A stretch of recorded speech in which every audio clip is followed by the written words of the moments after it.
Il-Malta Enterprise ħabret li fl-aħħar 12 xahar approvat 103 proġetti ta' investiment dirett barrani u lokali li se jkunu qegħdin isarfu f'aktar minn 1000 karriera ta' kwalità matul it-3 snin li ġejjin.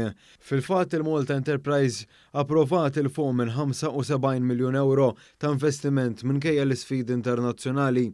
Dan tħabbar f'konferenza tal-aħbarijiet bit-tema nwettqu flimkien fejn fost oħrajn il-kap eżekuttiv tal-Malta Enterprise Gert Farrugia stqar kif minn studji li qed tagħmel il-Malta Enterprise stess, il-maġġoranza tal-impjiegi l-ġodda qegħdin jimtlew minn gradwati Maltin. U fil-fatt dak li ħabbarna llum investiment ta' madwar 75 miljun fit-12 xahar illi għaddew u madwar 1000 impjieg illi fil-maġġoranza tagħhom anke minn studji li għamilna qed imorru għand Maltin, studenti tagħna, nies illi jaħdmu f'diversi oqsma illi jagħmlu upskilling u jimxu lejn oqsma oħra, allura qed naraw illi Malta hija destinazzjoni tajba ħafna biex nattiraw investiment ġdid u naraw li l-investiment li hawn ġo Malta ikompli jikber.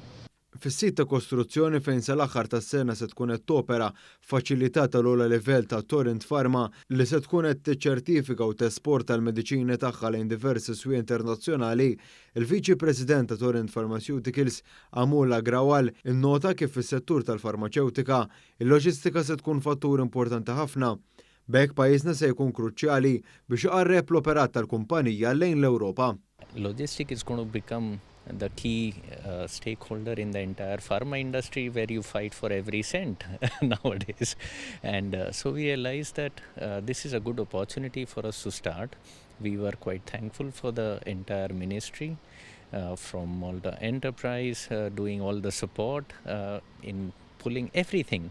Il-kumpanija Torrent Pharma Malta qed tinvesti ma' 22 miljun euro sabiex tistabilixxi l-operat tagħha f'pajjiżna biex ikollha aċċess u awtorizzazzjoni għas-suq Ewropew. B'hekk f'din il-faċilità se jkunu qegħdin jinħolqu madwar 120 karriera ġdida. Madwar sena ilu beda dan il-proġett fejn illum madwar 30% tal-faċilità fiż-żona industrijali ta' Ħalfar diġà tlestiet u se tkun finalizzata sal-aħħar ta' din is-sena. Din il-faċilità nbniet flok fabbrika li temmet l-opera tagħha fuq 3000 metru kwadru ta' art. Il-binja se tkun qed tiffoka fuq is-sostenibilità u l-użu effiċjenti tal-enerġija u l-ilma. Dan fil-waqt li se tkun għolja 18 metru biex bekk ikollha l-ispazju meħtieġ mingħajr ma tieħu aktar art. Il-Ministru għall-Ambjent, l-Enerġija u l-Intrapriża Mirjam Dalli innotat kif dan l-investimenti qed isir fl-isfond ta' sfidi internazzjonali kbar. Hija se tgħid kif dan l-investiment ikompli juri l-fiduċja li n-negozju għandu f'pajjiżna bħala ġurisdizzjoni serja u effiċjenti li tiffaċilita l-investiment.